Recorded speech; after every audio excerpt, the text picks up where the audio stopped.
Hey guys, welcome to my channel. I'm really excited for today's episode because we are going to cover my keto 8-week experiment. I made it through 8 weeks solid, did not cheat one time. And so yeah, we're gonna get into my kitchen. I'm gonna tell you guys how I felt, what were my results, if I would recommend it to anybody else, and answer a lot of your questions that I've been receiving over on Instagram. But this morning I am just kind of starting off the day with a quick 1 mile walk. I'm actually taking this week off from exercise just because it's been a really long time since I've taken a couple of rest days back to back, so it doesn't mean that I can't move. So I'm gonna do a quick mile walk and then we'll get back inside and I'm gonna share the keto trip with you.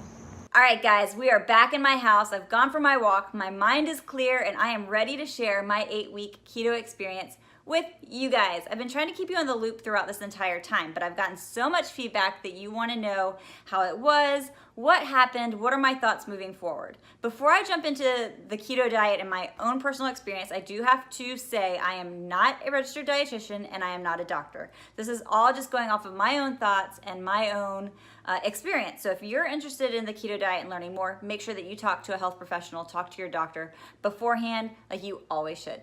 Now that that's over and done with, let's talk about the keto diet and what I experienced. First question, why did I decide to go keto? Well, because to be perfectly honest, I love experimenting with the body. I think that we have our own science lab right here, and it's fun to see how we react to different stimuli and different fuels. The keto diet is freaking everywhere. Everywhere you look, there's articles about it, there's podcasts being up about it. I was going through a period at that time where I was definitely going a little overboard on the sugar from time to time. I was having some really bad sugar cravings and just kind of letting myself slide when it comes to nutrition more than I would have liked. And I wanted to up it and kind of get myself back on track. But more than that, I just wanted to experience it for myself so that when people ask, I can give my honest feedback. On top of that, you know, the keto diet is actually linked to helping a lot of different health issues like epilepsy and autism and diabetes. My mom actually was diagnosed with pre-diabetes, and I wanted to test the keto diet on myself because I knew that if I couldn't do it,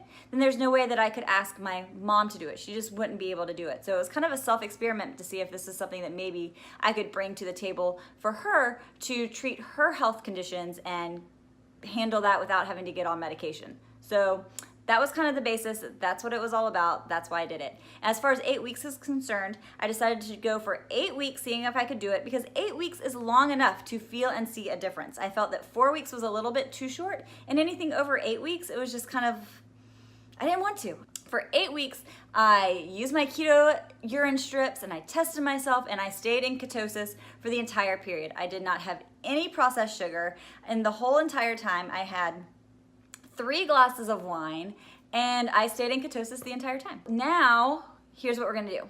I had a lot of questions come up on Instagram. I asked you guys what you wanted to make sure that I covered, because I don't wanna skip out on anything. So I'm gonna talk about the hows, the whys, the what happens, and the what's next. Cool? How long did it take me to get into ketosis? I started my keto diet on a Sunday, and I was in ketosis by that Wednesday or Thursday. So it took about 3.5 days for me personally to go into ketosis. And this is different from person to person. Aerobic activity helps you get into ketosis better, and intermittent fasting also helps you get into ketosis faster. So I implemented those factors into my nutrition and into my lifestyle to help kind of kick things off. And I kept that going for the entire time as well. For intermittent fasting, I generally stop eating around 8:30 at night, and then my next meal is between 11 and 11:30 the next day. All right, what made me go to keto? I already answered that. How hard was it on a scale of 1 to 10? For the average person, not saying that I'm crazy above average, but for the average person, it's gonna be pretty hard. For me, I would say it was about a 4 on a scale of 1 to 10, and that's simply just because I don't eat a lot of carbs as it is. I don't eat sandwiches, we don't eat pasta, we don't eat pizza on a regular basis. Not to say I never eat those things, but we just don't keep them in the house because they're just not foods that we crave, my husband or myself. So giving up those kind of carbs wasn't hard. The hardest thing for me was giving up the sweets. And I had gotten into a habit of every time I went to the grocery store, I kind of felt like, I deserve this. I worked really hard today, so I deserve this slice of cake. Because you know, most grocery stores nowadays have slices, like cake slices by just their individual selves. So I would do that or grab a piece of candy or whatever the case may be. So I really had trouble with that at first, just kind of breaking my sugar spell. But really, that's about it. One thing that I did to bring in more fats into my diet and make it a little bit easier was cheese. We'd been dairy-free for about 5 years, or mostly dairy-free. And I knew that I needed to up my fat intake without stressing out. I'm not a person that's just gonna eat like spoonfuls of coconut oil to get my fat in per day. I actually want food. So cheese was one way that I did that. Holy moly, so good. And avocados. I eat about 1 avocado a day now, and that's high in fiber and really high in fat. And then really heavy cuts of fatty meats. Chicken thighs, dark meat, chicken skin. At one point, Dan looked at me and was like, I think you're taking this a little too far, because I would bake chicken and then peel the skin off and put it in the frying pan to make it really crispy. So good, but he was pretty grossed out by that. So those are just a couple of different ways that I added fat into my nutrition. And then, of course, using oils. I use butter, olive oil, and coconut oil were my 3 main sources. And at nighttime, because I do have the problem that I was having no issues getting my protein intake per day, but I was having a little hard time getting my fat in per day, how I managed to save this and really make it no issue at all was to have a fat bomb at night. Fat bomb is basically just a keto dessert. It was 1 tablespoon of coconut oil, a tablespoon of almond butter, which only has 1/2 gram of carbs, and about 1/3 of a scoop of chocolate or vanilla protein. And the brand that I use is Eat the Bear, and 1 full scoop only has 1 gram of carbs. So I would just mix that together, stick it in the freezer, and pull it out, and it would be like a piece of fudge by the time it hardened up. So that was just a way to get a whole bunch of fat in at the end of the night to make sure that I was hitting my fat regimen. So that's how I did that. Was there ever a time where my energy fell? And how was my energy during workouts? No, to be honest, maybe at first, when I was first getting into it, I was a little bit dehydrated, and I think that made me tired. Anytime that you're on ketosis, your body is ridding your body of ketones. So it's really easy to dehydrate yourself. So you want to make sure you're getting in plenty of fluids, plenty of electrolytes.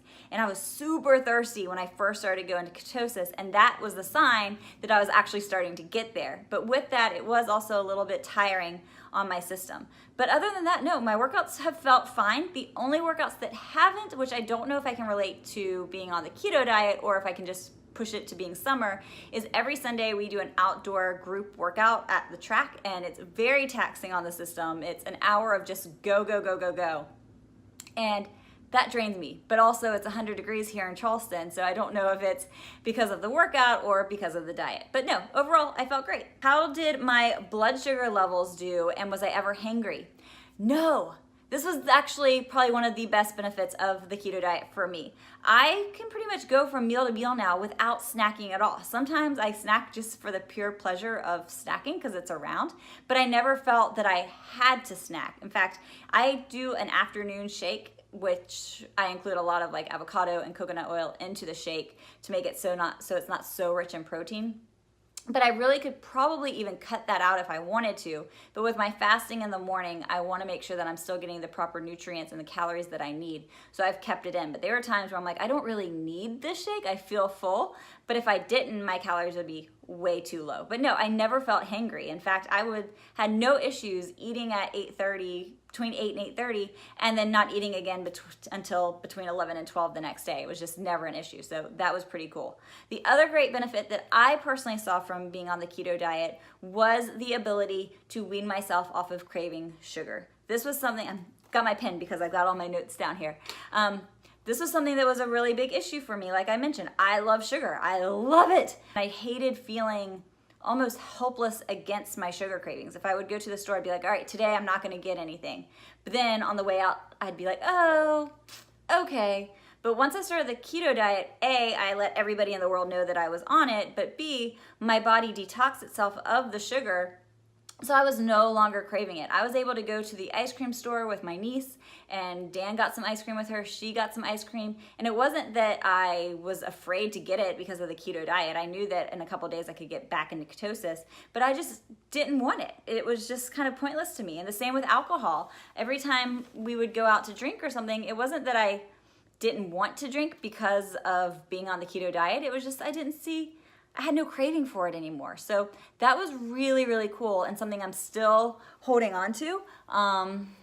And I hope it stays that way, because I would love to not feel that I've got to have something right now or have a sugar binge in the future like I might have had a time or two in the past. Would I recommend the keto diet for somebody that is trying to lose fat? Here's the answer. No. I recommend the keto diet if you talk to your doctor and you truly have a health issue that would be beneficial from being on the keto diet. In terms of weight loss, this is not something that I recommend. It is hard. It is not something that can be maintained. It is not a lifestyle, and I have a really big issue with cutting things back so severely, because food is meant to be enjoyed. Yes, food is fuel, but the people that look at food just as fuel, I feel bad for them, because food is also meant to be enjoyed. It is a social aspect. It is fun to try new things. And there are ways to lose weight and still be able to enjoy food a little bit more. Not to mention, it's too hard to keep up with, where it takes some people up to a month to get into ketosis, depending on how their lifestyle and their metabolism is. And if you have one weekend where you go out with your friends and you celebrate a birthday and you eat cake and you drink wine, you're knocking yourself out of ketosis. And then guess what? Yes, some people can get themselves back into ketosis in just a day or two. Some people, it's gonna take the same amount of time that it did before.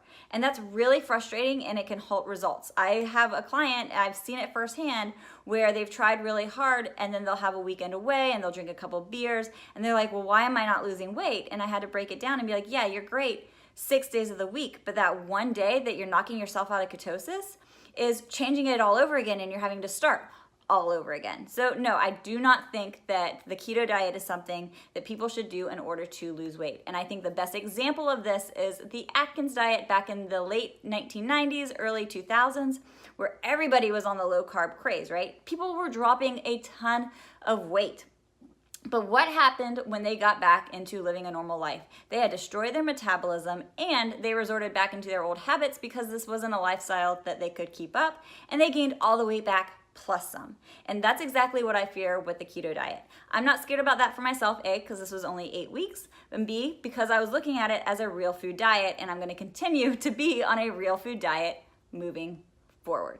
So yeah, that's my thoughts on the keto diet for people on weight loss. Which brings me to my next question. What kind of results did I see? I did not, as well, obviously I already told you guys about my energy levels and my sugar detox. In terms of how my body changed, I did see a couple of results, nothing huge and dramatic, but I don't have a ton of weight to lose, to be perfectly honest. I did end up losing about 3.5 pounds over the course of the 8 weeks, and I leaned out a little bit, and I've got a little bit more muscle definition. But on that same token, while my endurance didn't change, I do feel that my strength went down. I don't know if that's because my training program changed or if it's related to being on the keto diet. There is some evidence that being in ketosis is great for aerobic activity, but it can be hard for building strength. For me personally, I feel like I did lose some strength, but starting next week, I'm going to be going back onto a strength building phase of my workout training, so I'm pretty excited about that. And then finally, the question is, will I continue on, y'all, it is hot. Am I going to continue with the keto diet? Yes and no.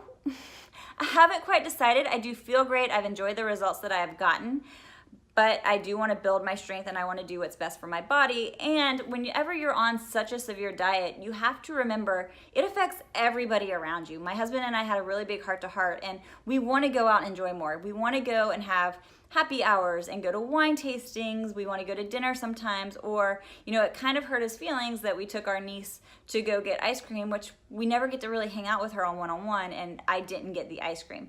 There are those times where, like I said, food is fuel, but food is also something that brings us together as a society and unites us, and it's something that's fun. So I do try to keep those things in mind, but I am definitely going to stay on a low carb diet. I feel the best that way. My body has always run the best that way. I've been on a low carb diet off and on for pretty much 15 years now. It's just the way that my body runs, but I'm not going to track. Once I am done with once my urine strips are empty, once they're gone, they are gone, and I'm just going to move forward. But I am going to keep processed carbs out of my life, but I probably will introduce more starchy vegetables back again, like spaghetti squashes and potatoes from time to time, things that hold a lot of nutrients but aren't allowed on the keto diet per se. So I'm kind of taking this week, and this is me just being honest, this week to reflect on the nutrition and on my workouts in a lot of different areas of my life and decide what my next step is going to be. I'm taking this full week off from working out. Just if you guys don't follow me on Instagram, I've posted it over there at Trainer Kindle. Really, it comes down to some personal issues that I want to calm down and not have such a structured training regimen and such a structured nutrition program for a little bit. So next week I'll decide what I want to do in terms of, do I want to continue with keto? Do I want to throw it out the window and just kind of live life for a little bit and just not care? Or do I want to just kind of tone things down? I don't know. I know that's just me talking, but the long and the short of it is I haven't decided yet. All right, guys, so I answered all the questions that I received. I feel like I gave you guys a full recap. I've already made videos on my grocery store hauls, what it was like with my first week of keto, and have tried to keep everybody in the loop also on my Instagram account. So if you have more questions, you can leave comments down below. If you're interested in going in the keto diet and you've got some questions or some hesitations, let me know and I'll be happy to share from my own experience. If you are ready to up your workout antics, then here's what I want you guys to do, because I am not all just nutrition. I love working hard in the gym. Make sure that you head over to fitwomensweekly.net where you can get started on a free 7-day reset program. There's 5 fully filmed workouts where you can work out with me rep for rep. I'm gonna push you. You'll be able to see, did the keto diet slow me down, or are you able to like demolish me, or are you gonna have to really struggle to get through it? And I have a feeling I'm gonna push you pretty hard. We are also gonna have coaching videos so that you make sure to get the most out of every single workout, and I'm gonna help you with your form. We're gonna break down the push-up, the squat, kettlebell swing, the kettlebell clean, and more so that you can become more confident and get more out of each rep. So you're gonna get the benefits. You're gonna get stronger, you're gonna get leaner, whatever your goals are. I would love to help you with that. And that's at fitwomensweekly.net. If you haven't already, subscribe to the channel. I put out a new video every single Tuesday at least. And I am gonna be out of town this week in Amelia Island, Florida. So I'm gonna try to do a vlog while I'm out there. Like I mentioned, I'm taking the week off from fitness. So if you guys have any lifestyle vlogs that you would like me to do, let me know. I would love to do that. Maybe I'll do a like how to stay healthy when it comes to eating on vacation. But then again, I also believe in just letting go and relaxing. That's kind of my new theory lately that I'm trying to embrace. All right, guys, thanks for sticking with me. Talk to you soon. Love you. Bye. Mwah.